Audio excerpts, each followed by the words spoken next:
JDA ने एक blunder किया, हमने उसकी मजम्मत की, भारतीय जनता पार्टी ने किया, हमने कहा कि ये ठीक नहीं हुआ। बट आप लोग वहाँ नहीं पहुँचे जैसे बाकी रीजनल पार्टी। देखिए जब ऐसी चीज़ें बनती हैं, अफसोस होता है, दुख की घड़ी होती है, उसको उस ढंग से लेना चाहिए, उस चीज़ को पॉलिटिकली नहीं इस्तेमाल। इस टाइम पे वहाँ पे जो चीज़ें की जा रही हैं, लोगों को गुमराह किया जा रहा है। सभी पार्टियां उसमें इस चीज़ को, इस इशू को पॉलिटिकली इस्तेमाल कर रही हैं कि कैसे उन लोगों के ब्रेन वॉश किए जाएं, उनको समझाया जाए कि भाई बीजेपी वाले आपके खिलाफ हैं, जबकि हम लोग ऐसे नहीं हैं। और ये लोग गुज्जर समुदाय जानता है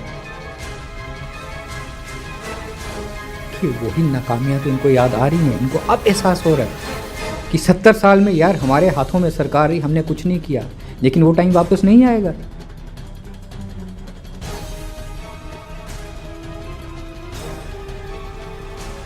वो आ ही नहीं सकता टाइम वापस। आज जब जम्मू कश्मीर में डेवलपमेंट होते देखते हैं तो परेशान होते हैं ये लोग, चाहे उसमें अब्दुल्ला फैमिली की बात करो, चाहे मुफ्ती फैमिली की बात करो, चाहे कांग्रेस के लोगों की बात करो। घरों के अंदर बैठ के, ड्राइंग रूम के अंदर बैठ के ये लोग सियासत चलाते रहे और गरीब आवाम को इस्तेमाल करते रहे। आपको याद होगा राजीव गांधी साहब ने दिल्ली से कहा था जब वो प्रधानमंत्री थे कि जम्मू कश्मीर के लिए अगर मैं 1 रुपया भेजता हूँ तो वो पहुँचते पहुँचते 10 पैसे पहुँचते हैं गरीब के घर में, तो 90 पैसे कहाँ जाते थे? यही लोग तो खाते थे।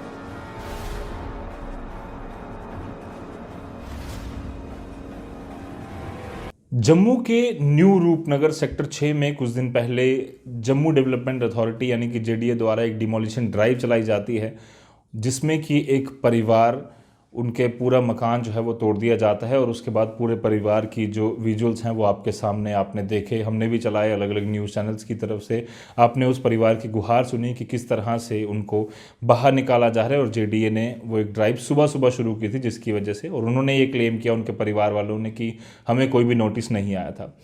वहीं जब से ये पूरा मामला हुआ है उसके बाद अलग अलग सियासी पार्टियां जो हैं वो वहाँ पर धरना दे रही हैं और कह रही हैं कि ये भारतीय जनता पार्टी की एक चाल है कि वो पर्टिकुलर कम्युनिटी को टारगेट कर रही हैं। पीडीपी हो, कांग्रेस हो, जम्मू कश्मीर अपनी पार्टी हो, नेशनल कॉन्फ्रेंस हो, सब ने इसी तरह के एलिगेशन जो हैं वो भारतीय जनता पार्टी पर लगाए हैं और जेडीए पर लगाए हैं कि एक पर्टिकुलर कम्युनिटी को यहाँ पर टारगेट किया जा रहा है। हमारे साथ भारतीय जनता पार्टी के स्पोक्स पर्सन हैं इस सब पर बातचीत करने के लिए, क्योंकि कहीं ना कहीं 130 फैमिली जिन्होंने वहाँ पर प्लॉट लिए थे वो भी कह रहे हैं कि हमारा जो स्टे है वो हट चुका है और हमें जेडीए द्वारा प्लॉट दिए जाने चाहिए। इसको सियासी मसला बनाकर हमारी जो ज़मीनें हैं वो कहीं ना कहीं हम लोग उस पर मकान नहीं बना रहे और हम खुद किराए पर रहने।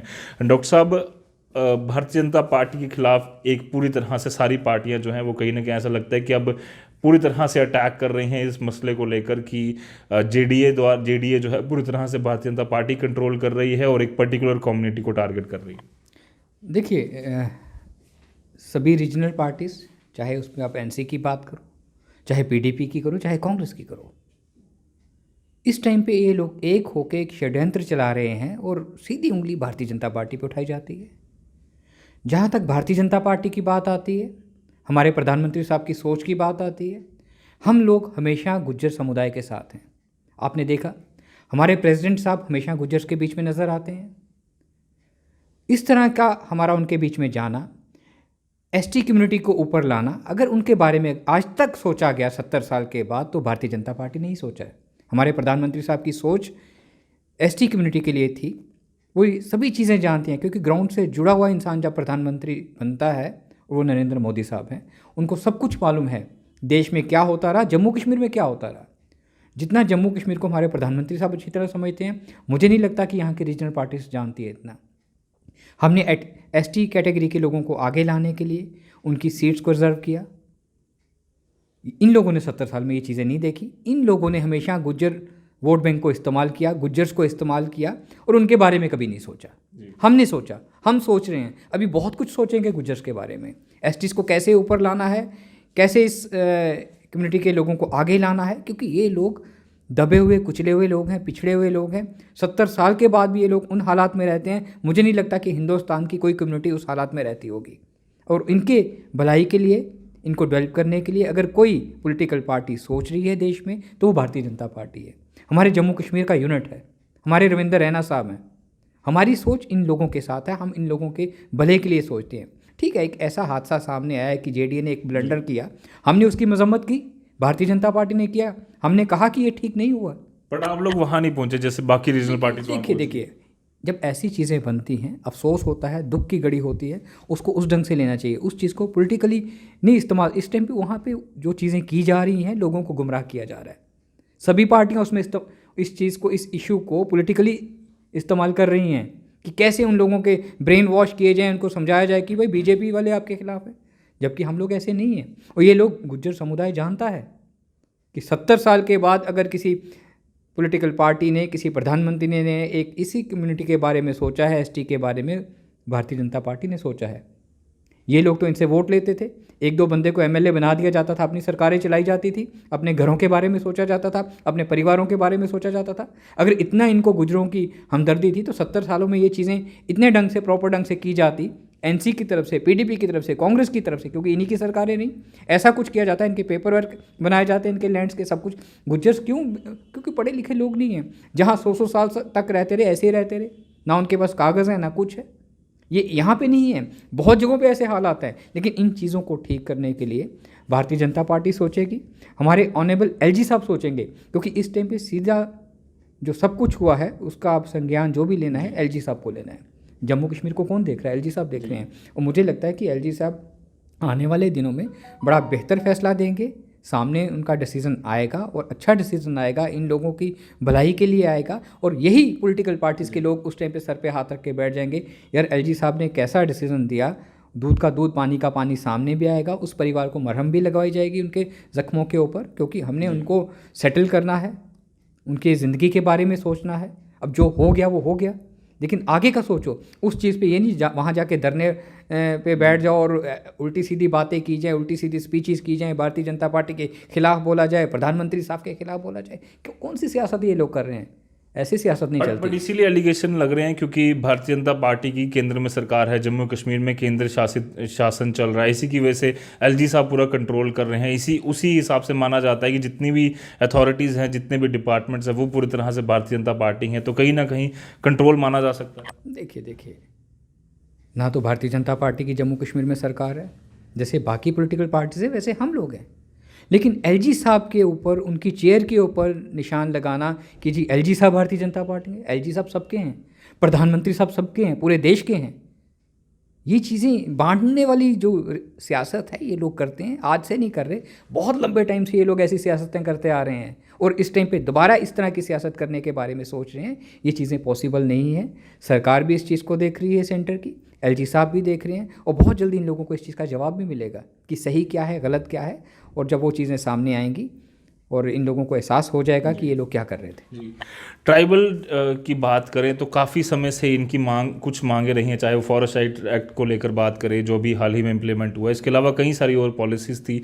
हमने वो भी दौर देखा है जब जम्मू कश्मीर में एक स्थायी सरकार होती थी, चाहे वो एनसी की हो, कांग्रेस की हो, उस समय पैसा आता था, बट पैसा जो है वो लैप्स होकर वापस चला जाता था। आज की डेट में अगर ये चीज़ें हो रही हैं तो आपको लगता है कहीं ना कहीं ये पुरानी सरकारों की एक नाकामियाँ थी कि वो उन ग्राउंड लेवल तक इन ट्राइबल्स के लिए वो काम नहीं कर पाए? देखिए, वही नाकामियाँ तो इनको याद आ रही हैं। इनको अब एहसास हो रहा है कि 70 साल में यार हमारे हाथों में सरकार रही, हमने कुछ नहीं किया।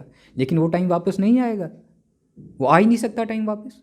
आज जब जम्मू कश्मीर में डेवलपमेंट होते देखते हैं तो परेशान होते हैं ये लोग, चाहे उसमें अब्दुल्ला फैमिली की बात करो, चाहे मुफ्ती फैमिली की बात करो, चाहे कांग्रेस के लोगों की बात करो।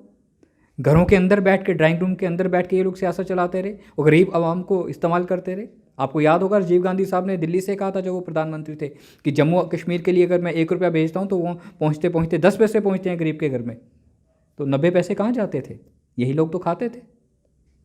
आज प्रोजेक्ट्स लग रहे हैं, रोड्स बन रही हैं, एयरपोर्ट्स के हालात देखो, रेलवे के देखो, मेडिकल कॉलेजेस देखो, एम्स देखो, आईआईएम देखो, ये बहुत सारी चीज़ें हैं। आने वाले टाइम पे आप देखिएगा, मेरी बात याद रखिएगा, जम्मू में कश्मीर में इतनी डेवलपमेंट होगी, इतना कुछ होगा। बाहर से हमारे एलजी साहब डे नाइट काम कर रहे हैं, हज़ारों करोड़ रुपए के प्रोजेक्ट जम्मू कश्मीर में लाए जा रहे हैं। किसके लिए? यहाँ की यूथ के लिए।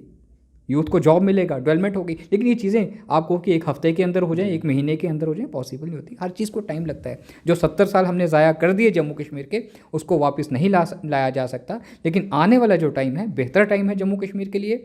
और इन रीजनल पार्टीज़ के लीडर्स को सोचना चाहिए कि गुमराह करना छोड़ें, हालात ख़राब करने की कोशिश इस टाइम पे की जा रही है इसी मुद्दे को लेके। ऐसी चीज़ें नहीं करनी चाहिए। सियासत हमेशा जोड़ने की करनी चाहिए, तोड़ने की नहीं। लेकिन ये लोग तोड़ने के काम में बहुत एक्सपर्ट हैं, जोड़ने की बात इनको आती नहीं। बट कम्युनल एंगल क्यों यहाँ पर लाया जा रहा है? क्योंकि भारतीय जनता पार्टी में भी जिस तरह से आप भी हैं, कई सारी मिनॉरिटी कम्युनिटीज़ से लोग हैं। क्या भारतीय जनता पार्टी में सिर्फ हिंदू हैं या फिर मेजॉरिटी मेंबर्स ही हैं जिसकी वजह से एक कम्युनिटी को लेकर पूरी तरह से ये एक सियासत जो है वो रची जा रही है? देखिए, भारतीय जनता पार्टी में मैं बहुत लंबे टाइम से हूँ, आपको एहसास है इस चीज़ का। मेरी तरह पूरे हिंदुस्तान में भारतीय जनता पार्टी में बहुत मुस्लिम चेहरे हैं, ऐसी कोई बात नहीं है। भारतीय जनता पार्टी हमारी ऑर्गेनाइजेशन की एक खूबसूरती है। हर धर्म, हर मज़हब का इंसान इसमें मिलेगा और किसी में कोई फ़र्क नहीं रखा जाता। ये चीज़ मैं आपको कहता हूँ क्योंकि मैं इस परिवार का हिस्सा हूँ और मुझे फ़ख्र है अपने ऊपर कि मैं भारतीय जनता पार्टी का हिस्सा हूँ।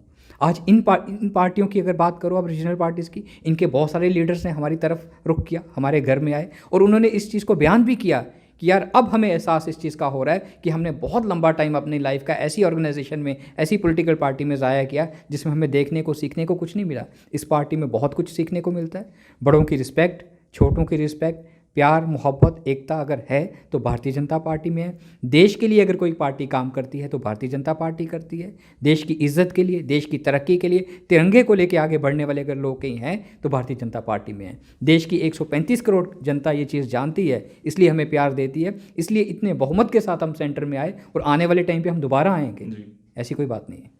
पर जिस तरह से धरने हो रहे हैं आपके खिलाफ, पूरी सारी बातें हो रही, कल भी एक बॉर्डर बटालियन के कुछ बच्चे थे एस्पेरेंट्स, वो भी लगातार धरने कर रहे हैं कि भारतीय जनता पार्टी ने हमें कुछ नहीं दिया, 370 तो हटा दिया, हमें वादे बहुत सारे किए बट किया ग्राउंड पे कुछ नहीं किया। देखिए, मैं आपको कहूँ बहुत सारी चीज़ें होंगी, बहुत धरने प्रदर्शन होंगे, बहुत कुछ किया जाएगा, बहुत सारे खेल खेले जाएंगे। ये लोग लगे हुए हैं इन कामों को करने के लिए, कहीं ना कहीं ये लोग ये चीज़ें कर रहे हैं। लेकिन फिर जो हमारा जम्मू कश्मीर का, हमारा हिंदुस्तान की जो आवाम है बहुत समझदार है, अच्छी तरह समझता है और वही इस चीज़ का फैसला इनको देगा। अल्टीमेटली अब इस मसले की बात करें तो एक तरफ वो परिवार है जिसका घर टूटा, एक तरफ वो 130 परिवार हैं जो 2014 से लगे हैं, जिन्होंने जेडीए को पैसा दिया, वहाँ से टेंडर की थ्रू एक प्रॉपर लीगल तरीके से जो है वो उन्होंने प्लॉट्स लिए। वो दोनों सफ़र कर रही हैं, बीच में सियासत आ गई है और जेडीए जो है वो कहीं अब पता नहीं चल रहा है कि जेडीए वहाँ है, क्योंकि जेडीए ने कहा है कि 100 पूरा लीगली प्रोसेस हुआ है और उसके बाद ये चीज़ हुई है। आपको लगता है कि जेडीए को उनको समय देना चाहिए था या फिर किस तरीके से इनको प्रोसीजर पूरा चलाना चाहिए? देखिए, जेडीए से कहीं ना कहीं ब्लंडर हुआ है, मिस्टेक हुई है, ये चीज़ हम कहते हैं, हम मानते हैं। लेकिन अब बहुत सब कुछ हो चुका है, जो करना था जेडीए ने कर दिया। लेकिन अब सब कुछ इस चीज़ को एलजी साहब देखेंगे, एलजी साहब इस चीज़ के ऊपर डिसीजन लेंगे और मुझे लगता है कि एलजी साहब की इतनी क्षमता है, बहुत दूर का सोचते हैं, बहुत बड़ा फैसला लेंगे, अच्छा फैसला लेंगे और जो हम सबको मंजूर भी होगा। जी, धन्यवाद सर हमसे बातचीत के लिए। Thank you.